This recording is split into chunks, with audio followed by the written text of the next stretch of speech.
Hello everyone, how are you? This is doctor Chhavikar और आज के वीडियो लेक्चर में मैं आपको बताने वाली हूँ मुस्लिम शिक्षा पद्धति के जो मध्यकालीन में थी उसका मूल्यांकन। इसका मतलब है कि मूल्यांकन का मतलब मैंने पहले भी बताया है कि हमें ये देखना होता है कि किसी भी पद्धति में अच्छी बातें कौन सी है और बुरी बातें कौन सी है।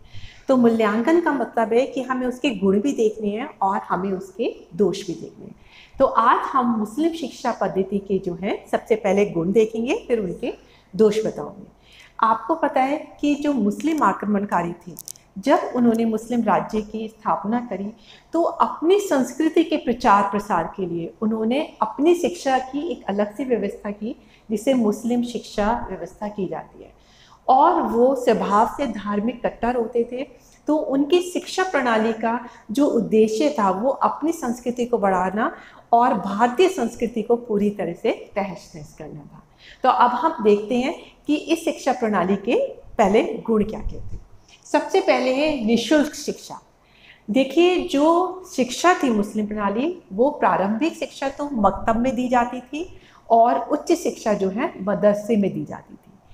इन प्रणालियों में जो वेतन था वो राज्य सरकार देती थी या फिर धनिक वर्ग भी यहाँ पे उनकी सहायता करते थे। तो जो मौलवियों का वेतन था वो उससे निकल जाता था और जो बच्चों की पुस्तकों पे, खाने पीने पे या फिर रहने पे जो भी खर्च होता था वो भी उसी धन से निकलता था। और जब शिक्षा पूरी हो जाती थी तो अभिभावक भी टाइम टू टाइम जो है उन्हें कुछ ना कुछ गिफ्ट या उपहार देते थे। तो इसलिए बच्चों से कोई भी शुल्क नहीं लिया जाता था। तो मुस्लिम शिक्षा प्रणाली का एक बहुत बड़ा गुण है कि वो जो थी निःशुल्क शिक्षा थी। सेकंड है, इस शिक्षा में राज्य का उत्तरदायित्व था। देखिए, अगर हम वैदिक कालीन शिक्षा को देखते हैं या फिर बौद्ध कालीन शिक्षा को देते हैं तो वहाँ पे राज्य का उत्तरदायित्व नहीं था शिक्षा को देना। ठीक है, वैदिक कालीन में तो बिल्कुल भी नहीं था। वहाँ पे गुरुकुल में जो गुरु थे वही शिक्षा की व्यवस्था करते थे और भिक्षा मांग के ही अपने गुरुकुल का काम चलाते थे। लेकिन मुस्लिम काल में जो राज्य सरकार थी उसका पूरा उत्तरदायित्व था कि वो मकतब को और मदरसों के सारे खर्च को उनका उत्तरदायित्व जो है सहन करे। इसके लिए उनको जागीर दी जाती थी और जागीर से जो भी पैसा आता था वो मकतब और मदरसों के खर्चे के लिए चलाया जाता था। इससे जो है मोमडन जो कम्युनिटी थी उसमें शिक्षा का प्रचार हुआ, क्योंकि राज्य को उत्तरदायित्व था तो राज्य उनको कभी भी वो धन से वंचित नहीं रहे। जो मकतब और मदरसे के मौलवी थे वो आराम से धन लेके फिर बच्चों को जो है शिक्षा प्रदान करते थे। नेक्स्ट है बच्चों को प्रोत्साहन। यहाँ पे शिक्षा देने के लिए सिर्फ मौलवी या मुल्ला ही नहीं बल्कि जो है उनके सगे संबंधी, उनके माता पिता भी बच्चों को प्रोत्साहन करते थे कि वो जो है मकतब में जो है भेजे और बिस्मिल्लाह की रस्म के बाद जो है बच्चों की शिक्षा हो। क्योंकि कुरान में हजरत मोहम्मद ने कहा था कि विद्या को सीखना, एक शिक्षा लेना हर व्यक्ति का धर्म है, क्योंकि इसके लेने से वो धार्मिक और अधार्मिक कृत्यों में जो है अंतर कर सकता है। और जिसके पास विद्या है वही जो है रेशनल डिसीजन ले सकता है, वही अल्लाह का परम भक्त होता है और वो जो भी काम करता है उसमें उसको ईश्वर का आशीर्वाद या अल्लाह का आशीर्वाद जरूर मिलता है। तो इसलिए माँ बाप सोचते थे कि अगर हमारे बच्चों पे अल्लाह की कृपा होनी है तो हमें उन्हें विद्या जरूर सिखानी है। इसीलिए वो शिक्षा को लेने के लिए जो भी मकतब होते थे प्रारंभिक शिक्षा लेने के लिए बच्चों को जरूर भेजते थे, ताकि हमारे बच्चों पे अल्लाह की कृपा बनी रहे, अल्लाह का आशीर्वाद रहे। इसलिए वो बच्चों को बहुत ही ज़्यादा उत्साहित करते थे। नेक्स्ट है शिक्षक का उच्च स्थान। यहाँ पे जो था, जो मुल्ला मौलवी होते थे उनका बहुत उच्च स्थान था। उनकी वफादारी पे कोई भी शंका नहीं करता था। उनका वेतन तो कम होता था लेकिन समाज में उनकी इज्जत बहुत थी, लोग उनको बहुत आदर देते थे। जब समाज का हर व्यक्ति इन मौलवियों को बहुत ही ज़्यादा आदर देता था तो बच्चे भी जो है इनको बहुत ही ज़्यादा आदर देते थे। इनकी आज्ञा को मानना इनका जो है कर्तव्य होता था। तो उस काल में शिक्षकों का बहुत ही आदर सम्मान होता था। नेक्स्ट है साहित्य रचना का विकास।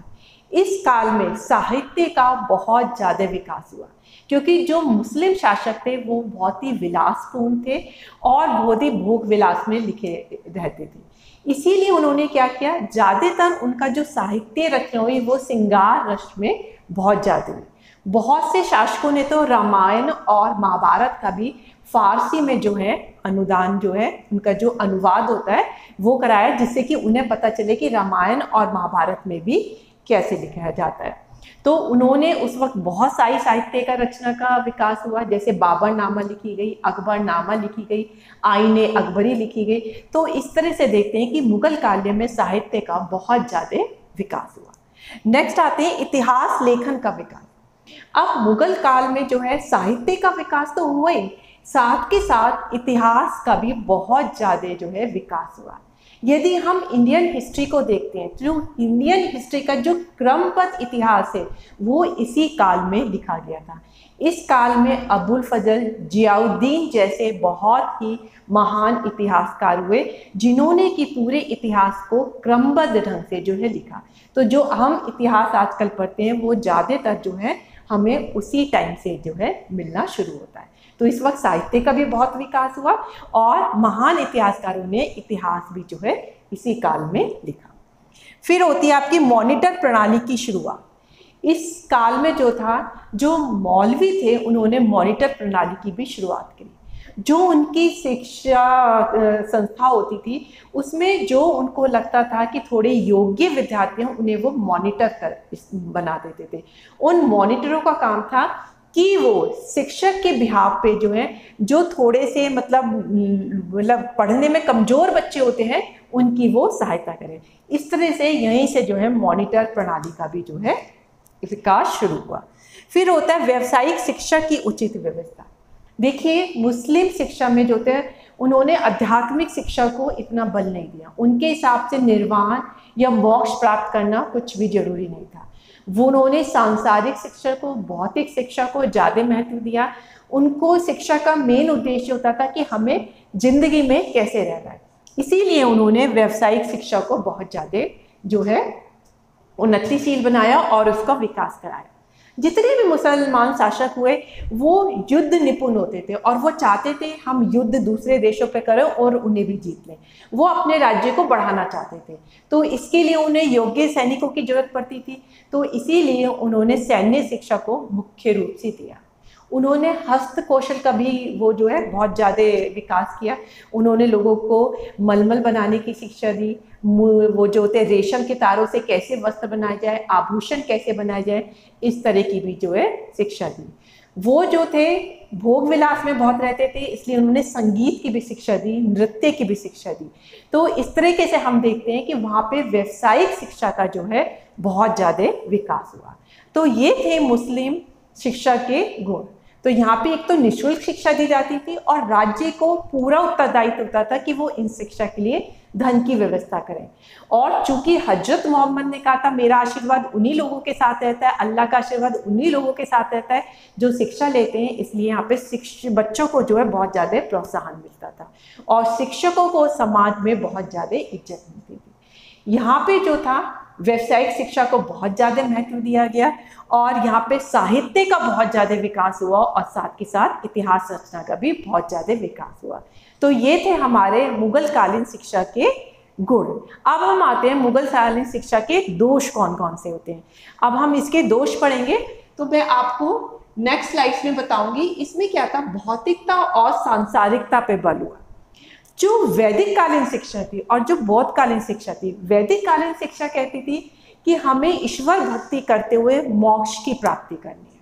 बौद्ध कालीन शिक्षा कहती थी कि हमें निर्वाण को प्राप्त करना है। वहाँ पे निर्वाण का क्या मतलब था कि हमें मोह माया के बंधन से छूट के अनंत शांति को प्रदान करना है। हमें मोह माया में नहीं फंसना है, हमें तो सिर्फ अनंत शांति का अनुभव करना है। इसी को उन्होंने निर्वाण कहा।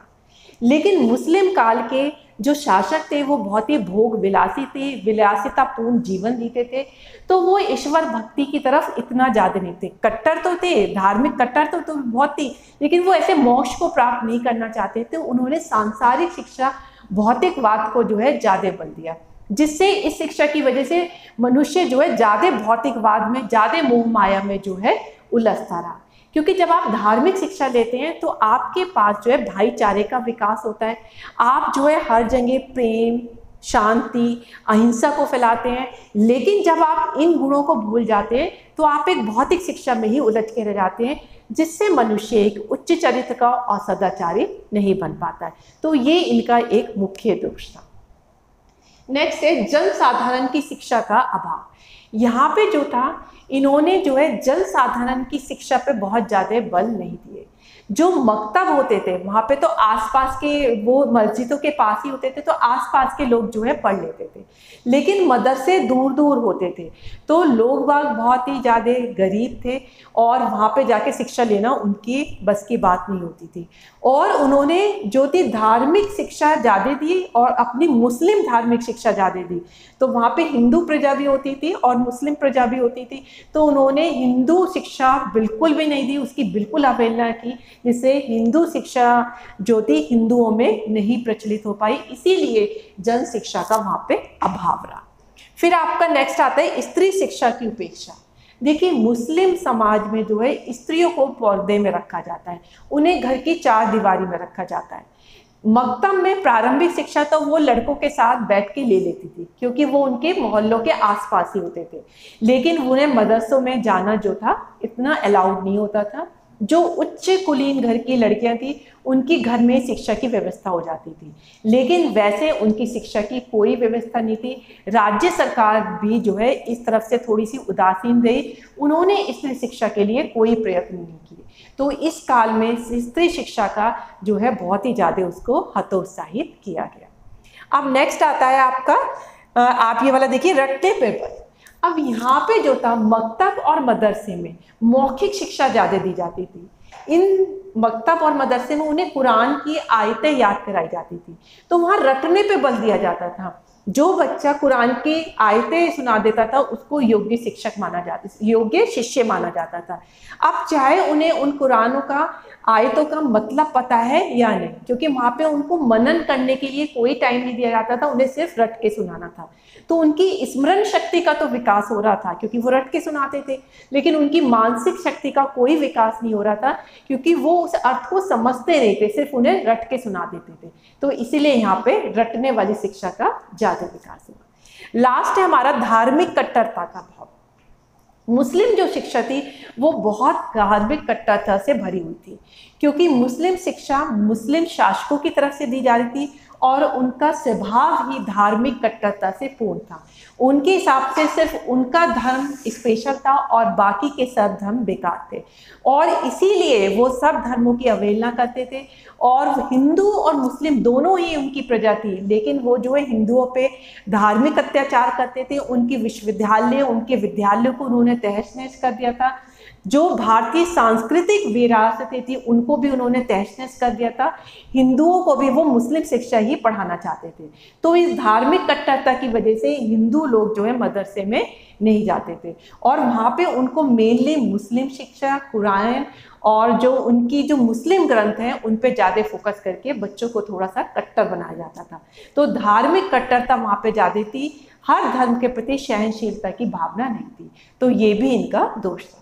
तो आई होप कि आपको अब मुस्लिम शिक्षा के गुण और दोष दोनों बहुत अच्छी तरह से पता चल गए होंगे, और आपको ये सिर्फ रटना नहीं है, आपको समझना है कि इन दोषों की वजह से एक्चुअली हमारे जनमानस पे क्या प्रभाव होगा। तभी जो है लेक्चर जो है रियल अर्थ में आप सक्सेसफुली समझे होंगे। और अपने दोस्तों को और जिनको इन लेक्चर्स की ज़रूरत है उन्हें शेयर करना बिल्कुल मत भूलिएगा, और इसे लाइक ज़रूर करिएगा। Now see you in the next video, till then bye bye. Okay.